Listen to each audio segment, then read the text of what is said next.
নমস্কার বন্ধুরা, পপু কিচেনে আপনাদের স্বাগত। আশা করি আপনারা সবাই ভালো আছেন। তো আমি আবারও চলে এলাম। আজকে ইলিশ মাছের একটা রেসিপি বানাবো।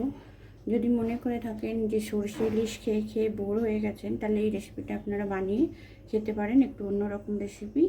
তার জন্য আমি এখানে নিয়ে নিয়েছি ইলিশ মাছ, নুন হলুদ মাখানো। আর এখানে একটা কড়াই বসিয়ে দিয়েছি। কড়াইতে আমি দিয়ে দিচ্ছি তেল। তেলটা গরম হোক। তেলটা গরম হয়ে গেছে, মাছগুলো আমি একটু হালকা করে ভেজে নেব।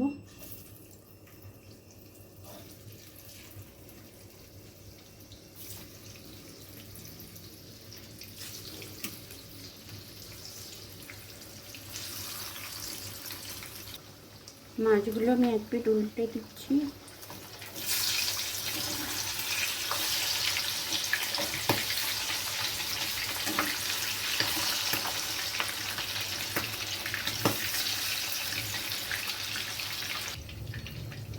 মাছগুলো ভাজা হয়ে গেছে, আমি একটা পাত্রে তুলে নিচ্ছি।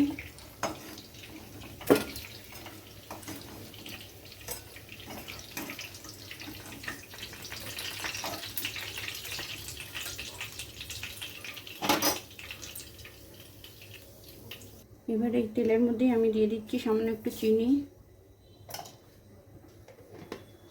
দিয়ে দিচ্ছি একটা তেজপাতা, আর দিয়ে দেবো গোটা গরম মশলা। দিয়ে দিচ্ছি গোটা গরম মশলা। ফোড়নটা ভালোভাবে ভাজা হয়ে গেছে। এবার আমি এতে দিয়ে দিচ্ছি পেঁয়াজ বাটা। দুটো পেঁয়াজ আমি মিক্সিতে পেস্ট করে নিয়েছি, দিয়ে দিলাম।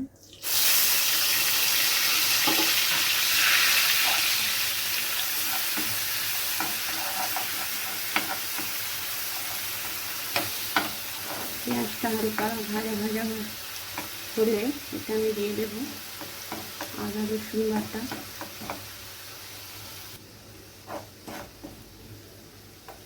পেঁয়াজটা হালকা ভাজা হয়ে গেছে, এবার দিয়ে দিচ্ছি আমি আদা রসুন একসাথে বেটে নিয়েছি। এখানে আছে এক টুকরো আদা আর 5-6টা রসুনের কোয়া, দিয়ে দিলাম।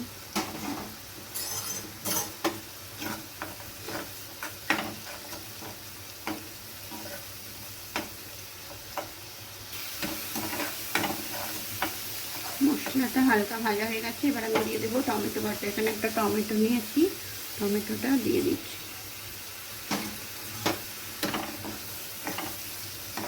মশলাটা আমি ভালো করে কষিয়ে নেব। মশলাটা কষাতে কষাতে এর মধ্যেই আমি দিয়ে দিচ্ছি 1/2 চামচ হলুদ গুঁড়ো, 1/2 চামচ ধনে গুঁড়ো, দিয়ে দিচ্ছি 1/2 চামচ লাল লঙ্কা গুঁড়ো।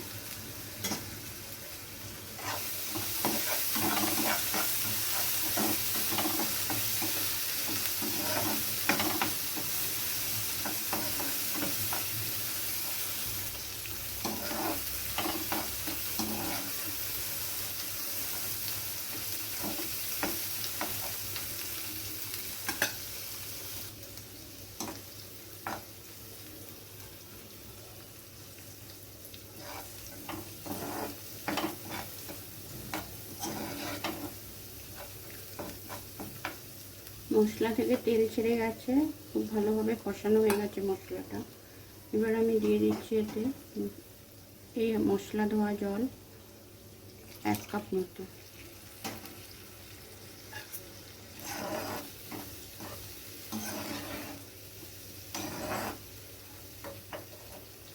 দিয়ে দিচ্ছি পরিমাণ মতো লবণ।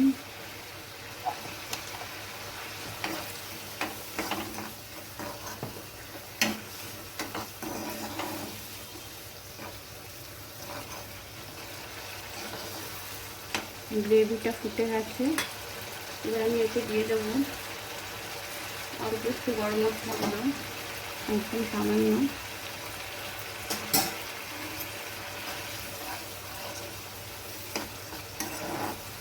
এবার আমি মাছগুলো এতে দিয়ে দেবো।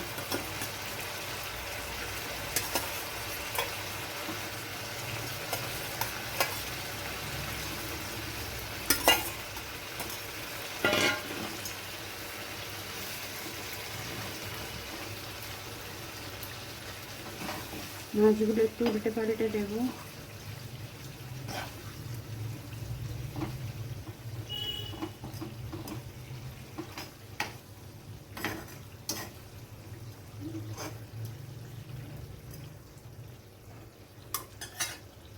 আঁচটা একদম কমিয়ে দিয়ে 1-2 মিনিট এটা রাখবো ডিমি আছে, যাতে গ্রেভিটা মাছের সাথে ভালোভাবে মিশে যায়। বন্ধুরা, রান্না একদম রেডি হয়ে গেছে। এবার গ্যাসটা অফ করে আমি নামিয়ে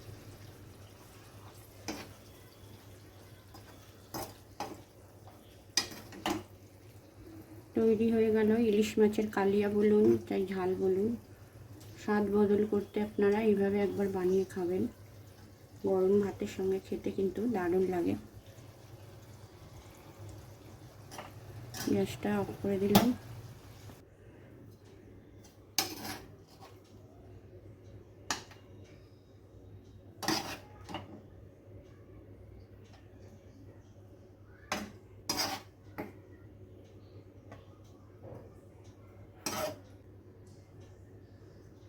পরিবেশনের জন্য একদম রেডি হয়ে গেছে ইলিশ কালিয়া।